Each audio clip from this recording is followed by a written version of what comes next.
Dios te bendiga, bienvenido. El tema de hoy es muy interesante. No tendrás dioses ajenos delante de mí. Primer mandamiento. El término ajeno viene del hebreo akher. Puede traducirse el versículo de Éxodo 23 como: no tendrás dioses extraños, no tendrás otros dioses, no tendrás dioses falsos. Esa me gusta más. ¿Por qué era oportuno el momento para que Dios pronunciara este primer mandamiento ante el pueblo que había sido recién sacado de Egipto? Y dice la Biblia en Éxodo 12:2: la misma noche yo pasaré por la tierra de Egipto y heriré de muerte a todo primogénito en la tierra de Egipto, tanto de los hombres como del ganado. Así ejecutaré actos justicieros contra los dioses de Egipto. ¿Por qué Dios pronuncia el mandamiento: no tendrás dioses falsos delante de mí? Porque el pueblo a quien se lo está diciendo viene de una nación pagana, de una nación idólatra, de una nación politeísta, es decir, tenían muchos dioses. Y fíjate que lo que Dios hace en la tierra de Egipto es para juzgar la creencia de los egipcios, para demostrarle a Egipto que los dioses en quien ellos creen no tienen poder. El gran dios Nun, que generalmente era representado con un varón con cabeza de carnero, era considerado el dador y guardián del río Nilo, la más importante fuente de la vida y la fertilidad de Egipto, de la prosperidad, de la agricultura, el Nilo. Después de Nun estaba Osiris, Sobdet y Satet. Egipto tenía una deuda con Dios, porque los egipcios habían retado a Dios cuando echaban a los primogénitos varones en el río para que el pueblo de Dios no creciera.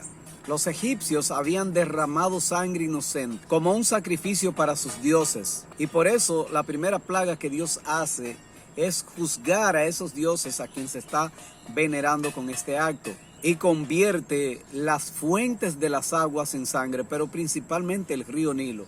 Con la segunda plaga Dios juzgó a Heket, la diosa con cuerpo de mujer y cabeza de rana, responsable de los nacimientos y esposa del creador del mundo. Óigame qué creencia. Además, los tres dioses principales, Nun, Kek y Hek, eran representados como hombres con cabeza de ranas. Suben ranas a Egipto, llenan las casas y son bastante molestas. Pero los dioses representados con cabeza de rana no pueden hacer nada. Dios está demostrando a su pueblo, los israelitas, que Él es Dios. En el acto número 3, el Señor a lo mejor neutraliza el supuesto poder de Geb, Dios de la tierra, la fertilidad y la abundancia. En esta ocasión la tierra produce piojos. Bueno, si los egipcios tienen un Dios que representa la productividad de la tierra, ¿cómo es que la tierra ahora está produciendo piojos en vez de producir comida? Seguimos con la muerte del ganado. Dios está declarando la inutilidad de los tantos dioses egipcios que eran representados con figura de ganado. Estaba el toro Apis, un dios, y se le trataba tal como el faraón. Pero además del toro Apis estaba Nut, Neit y Tat. Había todo tipo de deidad para los ganados, para la agricultura, para el río Nilo, para la lluvia, para todo había, los egipcios tenían un dios. Seguimos adelante y vemos que Isis, la diosa de la fertilidad, no pudo evitar las úlceras en los egipcios, aunque se le atribuían poderes para resucitar. Pero junto a ella también estaban Imhotep, Tot y Sekhmet, todos con supuestos poderes medicinales. Es decir, que a lo mejor sus sacerdotes, sus médicos, eran capacitados, eran dotados de inteligencia y sabiduría debido a estos dioses. La deidad número 1 de Egipto. Se trata del dios Sol. No solo era la principal deidad de Egipto llamado el dios Ra, también lo era de la mayoría de las culturas paganas de aquel tiempo y de este tiempo. En la actualidad tenemos culturas adorando el sol sin darnos cuenta. En Éxodo 10, 22, 23 dice: y extendió Moisés su mano hacia el cielo, y hubo densas tinieblas sobre toda la tierra de Egipto por 3 días.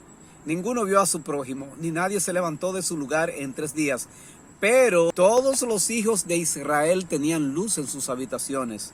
¿Y quién les proporcionó esa luz? La luz del mundo, Cristo Jesús. Sin embargo, el Dios Sol no pudo darle iluminación a los egipcios. ¿Cómo preparaba Dios a su pueblo para tomar posesión de la tierra nueva? Dios estaba conduciendo a los israelitas hacia Canaán, un conjunto de pueblos idólatras a los cuales el Señor iba a juzgar y a destruir. Dichos pueblos serían destruidos con todo y su sistema de adoración. Así es que los dioses falsos como Baal, Asera, Dagón, Moloch, era el fundamento de la adoración de la cultura de Canaán.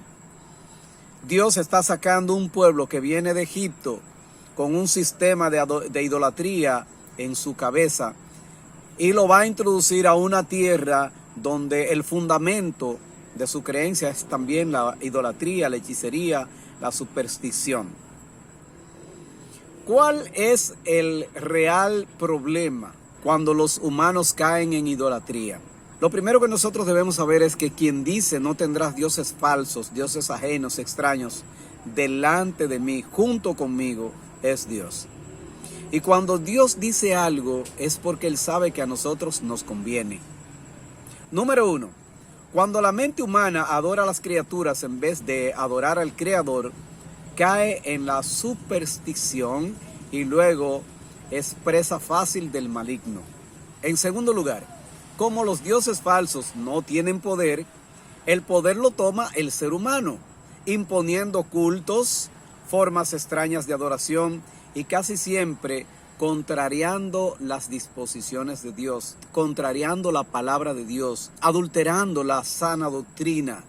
Cuando el ser humano tiene un Dios que no es el Dios verdadero, creador del cielo y de la tierra, Jehová de los ejércitos, entonces los poderes del mal toman control de la mente humana, dominando sus acciones, aumentando la maldad, el caos, la muerte y la destrucción.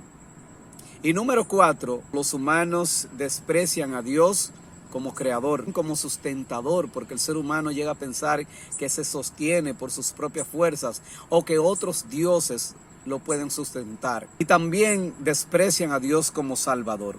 Reflexionemos seriamente en las consecuencias de la idolatría y de la hechicería. El Dios que lo ha creado todo está interesado en que nosotros lo adoremos. Nosotros somos sus criaturas. En que nosotros nos enfoquemos en Dios, porque cuando nosotros amamos a Dios, amamos el regalo que Dios nos ha dado.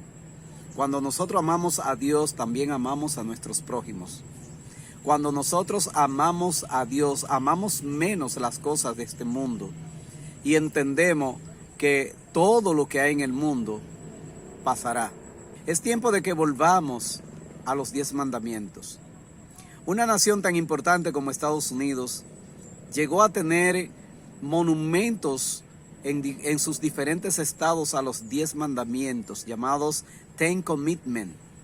Pero en este momento en su mayoría han sido derribados. Y si en alguna parte existen, la gente no le da importancia. Pero las naciones que derribaron los 10 mandamientos de Dios, que sacaron la Biblia de sus escuelas, hoy están pagando las consecuencias. En lo que va de año, Estados Unidos ha contado más tiroteos masivos que los días del calendario. Si las naciones sacan a Dios de sus vidas, entonces entrará el maligno a provocar caos, destrucción, a provocar muerte. Espero que este video haya sido de bendición a tu vida y que entendamos que los 10 mandamientos fueron dados por Dios y que mientras exista el cielo y la tierra, permanecerá la palabra de Dios.